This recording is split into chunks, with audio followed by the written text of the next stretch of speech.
Baik, Bismillahirrahmanirrahim. Assalamualaikum warahmatullahi wabarakatuh. Halo semuanya, di sini Yaspio Rafi. Pada kesempatan kali ini saya akan membahas mengenai video tutorial cara menggunakan SPSS. Nah, langsung saja di sini saya membaginya ke dalam 4 poin besar. Nah, langsung saja untuk poin yang pertama yaitu statistik inferensial parametrik independent sample test. Nah, independent sample test tersebut ialah uji T dua sampel independen pada prinsipnya akan membandingkan rata-rata dari dua grup yang tidak berhubungan satu dengan yang lainnya dengan tujuan apakah kedua grup tersebut mempunyai rata-rata yang sama atau tidak secara signifikan. Nah, di sini terdapat latihan soal, jadi kita langsung saja uji tabel tersebut, yaitu ada penghasilan per bulan serta keputusan ber-KB dengan perumusan masalah apakah terdapat perbedaan penghasilan ayah yang ber-KB dan tidak ber-KB. Kemudian pengambilan keputusannya ialah jika SIG lebih dari 0,05 maka HO diterima, dan jika SIG kurang dari 0,05 maka HO ditolak. Nah, untuk hipotesis uji t-test dalam posisi ini adalah HO yaitu kedua rata-rata populasi identik atau sama, dan HA kedua rata-rata populasi tidak identik atau berbeda. Nah, langsung saja kita uji di SPSS. Nah, langsung saja di SPSS kita masuk terlebih dahulu ke variable view. Nah, kemudian setelah itu karena saya telah memasukkan data pada sebelumnya, di sini saya menamakan untuk penghasilan ayah per bulan itu adalah PHB, dan keputusan ber-KB dinamakan KBKB dengan value untuk penghasilan ayah tidak ada, dan untuk value dari keputusan ber-KB yaitu 1 dan 2 dengan keterangan 1 adalah KB dan 2 adalah non KB. Nah, masuk ke data view, itu dimasukkannya tadi data tabel yang ada di Microsoft Word tadi, masukkan ke SPSS di data view. Setelah dimasukkan dan juga disesuaikan ya gitu. Nah, setelah dimasukkan serta disesuaikan, kita masuk ke analyze. Nah, caranya itu adalah klik analysis, klik analyze, kemudian klik compare means. Setelah itu klik independent sample t-test. Nah, setelah itu pada kotak ini penghasilan ayah masukkan ke tes variabel, dan keputusan ber-KB masukkan ke grouping variabel. Setelah itu klik define groups. Nah, untuk ini grup 1 isi dengan angka 1 dan grup 2 diisi dengan angka 2. Continue. Dan setelah itu oke. Nah, setelah itu akan muncul output dari sampel t-test. Nah, supaya lebih mudah bisa langsung di screenshot saja gitu. Screenshot.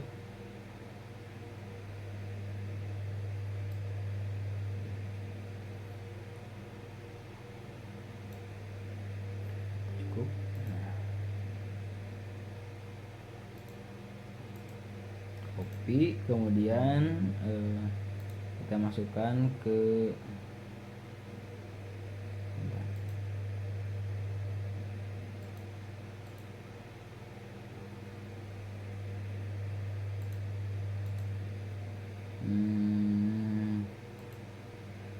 sebentar kawan-kawan.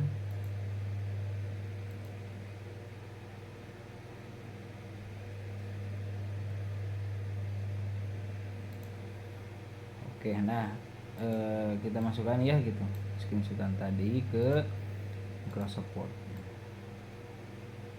Nah, setelah itu kita bisa menganalisis apakah ada perbedaan atau tidak gitu. Nah, jadi dengan keterangannya ialah jika SIGT lebih dari 0,05 maka HO diterima, yaitu jika HO diterima itu tidak ada perbedaan atau sama, dan jika SIGT kurang dari 0,05 maka HO ditolak, yaitu jika HO ditolak atau HA diterima maka hasilnya itu adalah terdapat perbedaan. Nah, langsung saja SIGT. Nah, kita bisa dilihat ya gitu di independent sample test, yaitu test for equality of means. Nah, kita ambilnya itu di SIG di bagian tabel datanya, yaitu 0,000. Masukkan saja 0,000. Nah, 0,00 itu lebih kecil dari 0,05. Nah, kita hipotesisnya ialah HO kedua rata-rata populasi identik atau sama, dan jika HA itu adalah kedua rata-rata populasi tidak identik atau berbeda. Nah, jika dilihat SIGT itu 0,000 itu lebih kecil dari 0,05, maka bisa disimpulkan, kesimpulannya ialah HA diterima dan HO ditolak. Artinya ialah penghasilan ayah per bulan terdapat perbedaan dalam keputusan ber-KB. Nah, seperti itu kesimpulan dari statistik inferensial parametrik dalam uji coba independent sample test. Nah, jadi kesimpulannya ialah terdapat perbedaan penghasilan ayah yang ber-KB dan tidak ber-KB. Seperti itu untuk independent sample test. Nah, oke. Selanjutnya untuk yang kedua, yaitu uji 3 atau lebih sampel yang saling berhubungan, uji Friedman, yaitu statistik inferensial non parametrik. Nah, sering digunakan dalam praktik untuk menguji 3 atau lebih sampel yang saling berhubungan. Nah, bisa langsung saja ya kita latihan soal. Di sini ada data tabel, yaitu perusahaan permen candy Yogyakarta akan memproduksi permen buah rasa mangga, melon, apel, durian. Untuk mengetahui bagaimana tanggapan konsumen terhadap keempat rasa permen buah tersebut, maka diadakan riset atau penelitian. Sejumlah 10 orang memberikan penilaian pada tiap-tiap rasa permen buah tersebut. Datanya sebagai berikut. Nah, untuk perumusan masalahnya, apakah keempat rasa permen mempunyai penilaian atau mutu yang sama? Untuk hipotesisnya, HO tidak ada perbedaan dan HA ada perbedaan. Langsung kita ke SPSS-nya. Nah, untuk SPSS-nya itu sama ya seperti yang sebelumnya gitu. Untuk datanya itu dimasukkan ke SPSS. Nah, untuk seperti ini variable view-nya, jadi untuk namanya itu mangga, melon, apel, dan durian. Semuanya hampir sama terkait dan lain-lain seperti itu. Masuk ke data view. Nah, untuk data view itu sesuaikan dan samakan gitu dengan tabel yang terdapat di Microsoft Word yang tadi. Nah, untuk selanjutnya itu kita akan menganalisis itu dengan cara klik analyze, kemudian masuk ke non parametric test, kemudian legacy dialog, dan correlate sample. Nah, setelah itu masukkan semuanya ke kotak teks variabel.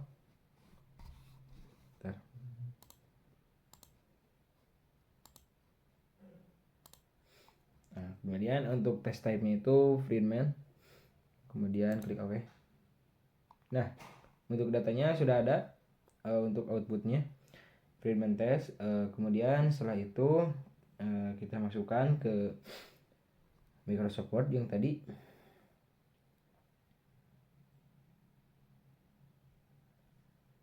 Nah, kemudian di sini untuk cara pengambilan keputusannya ialah jika sig lebih dari 0,05 maka HO diterima, dan jika sig kurang dari 0,05 maka HO ditolak. Yang bisa dilihat gitu bahwasanya signya itu adalah 0,019. Nah, sig pada penelitian ini adalah 0,019, maka lebih kecil dari 0,05. Nah, sehingga HO ditolak. Jadi kesimpulan atau keputusannya ialah terdapat perbedaan penilaian atau mutu keempat rasa permen, yaitu pada rasa mangga, rasa melon, rasa apa, dan rasa durian. Nah, seperti itu untuk statistik inferensial non parametrik.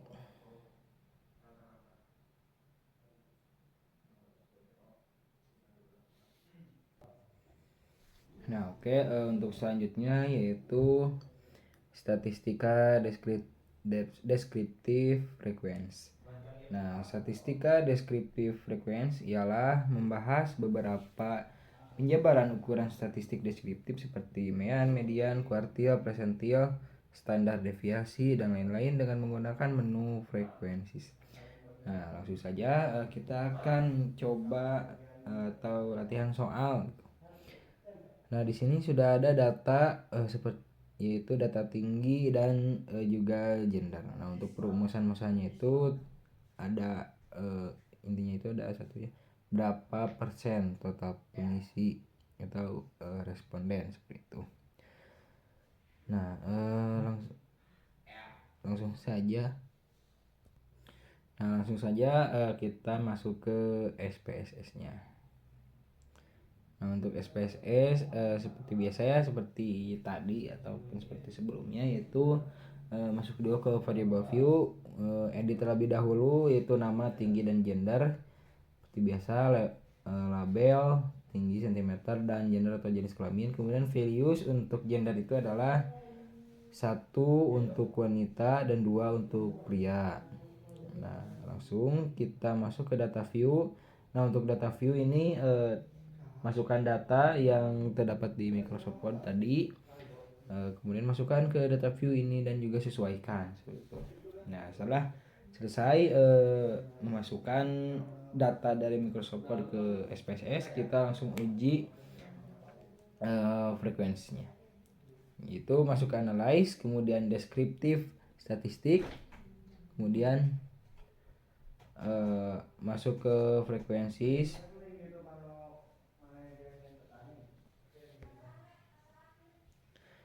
Nah, kemudian setelah itu masukkan jadi berbeda ya gitu antara tinggi sama gender. Jadi kita masukkan satu persatu. Nah, untuk sekarang itu membahas tinggi terlebih dahulu. Nah, untuk tinggi masukkan ke variables. Nah, itu kemudian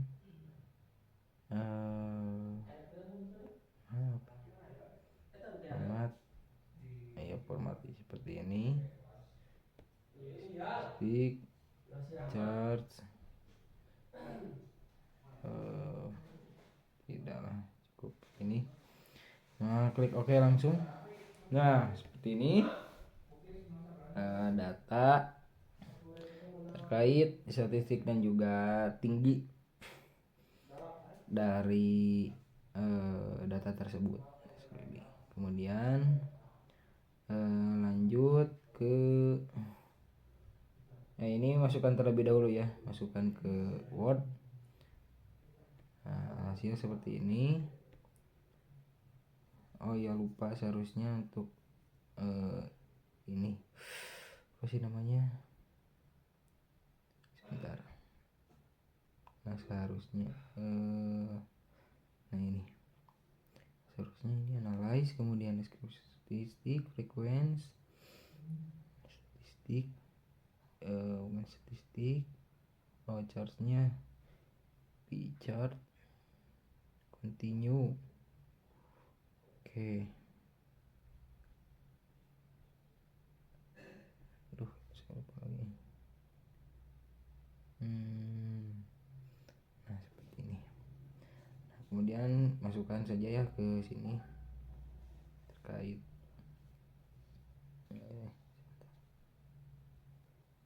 oh iya, mohon maaf ada kesalahan ya terkait tadi analyze. Jadi seharusnya itu analyze, kemudian deskriptif statistik, frekuensi, kemudian di sini statistik, kita checklist di sini meaning, median, mode, sum, kemudian Schemes, Courtois, ini semuanya klik checklist semuanya.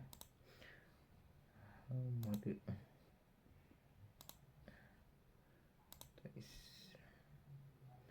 continue, kemudian chartnya itu histogram seharusnya continue. Ini tidak bisa. Oke, nah ini seharusnya ini kawan-kawan, mohon maaf ya, ini 1 dan 2. Nah setelah ini masukkan outputnya ke Microsoft Word tadi. Nah hasil untuk outputnya itu adalah yang pertama adalah statistiknya, adapun pengertiannya gitu. Di sini N adalah jumlah data yang valid adalah 20 buah, data yang hilang atau missing adalah 0, median atau rata-rata tinggi badan adalah 162,35 cm, STD error of mean adalah 2,127, median adalah nilai tengah adalah 165 cm, STD deviation adalah 9,511, ukuran skewness adalah negatif 0,422, error of skewness yaitu negatif 0,422 garis miring 0,512 sama dengan negatif 0,824. Bagi kriterianya, jika rasio skewness di antara negatif 2 sampai dengan positif 2 maka distribusi data normal. Ukuran Courtois adalah negatif 0,800. Untuk penilaian ini diubah dalam rasio dibagi dengan STD error of Courtois yaitu negatif 0,800 dibagi 0,992 sama dengan negatif 0,806. Kriterianya, jika rasio Courtois di antara negatif 2 sampai dengan positif 2 maka distribusi data normal. Kemudian output bagian kedua yaitu tinggi. Pada baris pertama responden yang mempunyai tinggi 145 cm terdapat 2 orang atau 2 dibagi 20 kali 100% sama dengan 10% dan seterusnya. Seperti itu. Kemudian lanjut tabel frekuensi untuk gender. Oke, lanjut untuk sekarang itu gender. Nah untuk gender, analysis, deskripsi statistik, frekuensi.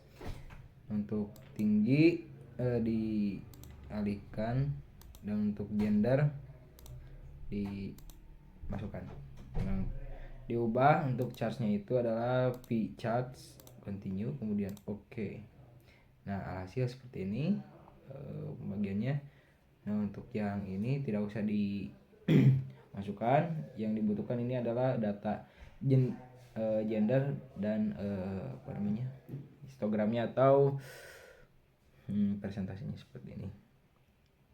Nah kemudian masukkan ke Microsoft Word. Nah langsung hasil seperti ini. Gender atau jenis kelamin.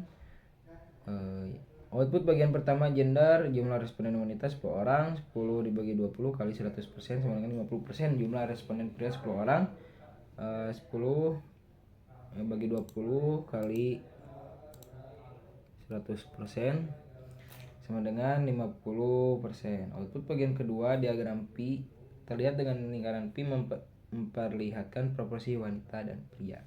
Nah seperti itu untuk statistika deskriptif frekuensi. Oke, selanjutnya yang terakhir yaitu asosiasi uji korelasi. Nah, uji korelasi bertujuan untuk menguji hubungan antara dua variabel, dapat dilihat dengan tingkat signifikan. Jika ada hubungannya, seberapa kuat hubungan tersebut. Keeratan hubungan ini dinyatakan dalam bentuk koefisien korelasi. Uji korelasi terdiri dari Pearson dan Spearman. Sifat korelasi akan menentukan arah dari korelasi. Keeratan korelasi dapat dikelompokkan sebagai berikut. 1. 0,00 sampai 0,20. Berarti korelasi memiliki keeratan yang sangat lemah. 0,21 sampai 0,40 berarti korelasi memiliki keeratan lemah. Ketiga, 0,41 sampai 0,70 berarti korelasi memiliki keeratan kuat. 0,71 sampai 0,90 berarti korelasi memiliki keeratan sangat kuat. 0,91 sampai 0,99 berarti korelasi memiliki keeratan kuat sekali. Dan terakhir 1 berarti korelasi sempurna. Nah langsung saja kita masuk ke latihan soal, yaitu terkait berat badan ibu X1 dan berat badan bayi lahir X2. Dengan perumusan masalah apakah terdapat hubungan antara berat badan ibu dengan berat badan bayi lahir di Sleman. Untuk hipotesisnya, tidak terdapat hubungan antara berat badan ibu dengan berat badan bayi lahir di Sleman, dan HA terdapat hubungan antara berat badan ibu dengan berat badan bayi lahir di Sleman. Untuk keputusan, jika SIG lebih dari 0,05 maka HO diterima, dan jika SIG kurang dari 0,05 maka HO ditolak. Nah, langsung saja kita masuk ke SPSS. Nah, untuk di SPSS ini seperti biasa, untuk masukkan datanya itu seperti yang sebelum-sebelumnya. Nah, untuk penamaan itu X1 untuk berat badan ibu dan X2 untuk berat badan bayi. Nah, untuk selebihnya itu sama saja. Langsung masuk ke data view. Seperti biasa mungkin ya, langsung disesuaikan dengan data yang terdapat di Microsoft Word tadi, sesuaikan dan disamakan. Nah, masuk kita analyze, yaitu dengan cara analyze, klik analyze, kemudian masuk ke apa namanya, correlate, kemudian bivariate. Nah, ini masukkan dua-duanya, maaf kebalik, masukkan untuk seperti ini, Pearson dan Thailand. Oke. Nah, seperti ini hasil korelasi antara berat badan ibu serta berat badan bayi lahir. Nah, untuk output ini langsung saja kita masukkan ke Microsoft Word. Nah, hasilnya seperti ini. Nah, dalam gambar tersebut bahwasanya untuk pengambilan keputusan, jika SIG lebih dari 0,05 maka HO diterima, jika SIG kurang dari 0,05 maka HO ditolak. Nah, di dalam data ini SIG keduanya itu adalah 0,000, yang artinya 0,000 ini kurang dari 0,05 maka HO ditolak dan HA diterima, yang artinya keputusannya adalah terdapat hubungan antara berat badan ibu dengan berat badan bayi lahir di Sleman, serta kekuatan korelasinya ialah 0,953, yang artinya korelasi memiliki keeratan kuat sekali. Seperti yang di atas ya, ini 0,953 masuk ke nomor 5, keeratan kuat sekali. Nah, mungkin sekian video latihan SPSS yang dapat saya paparkan. Semoga video ini dapat bermanfaat bagi kalian semua. Terima kasih atas perhatiannya. Sekian yang dapat saya sampaikan. Mohon maaf bila banyak kekurangan dan tutur kata yang salah. Terima kasih. Wassalamualaikum warahmatullahi wabarakatuh.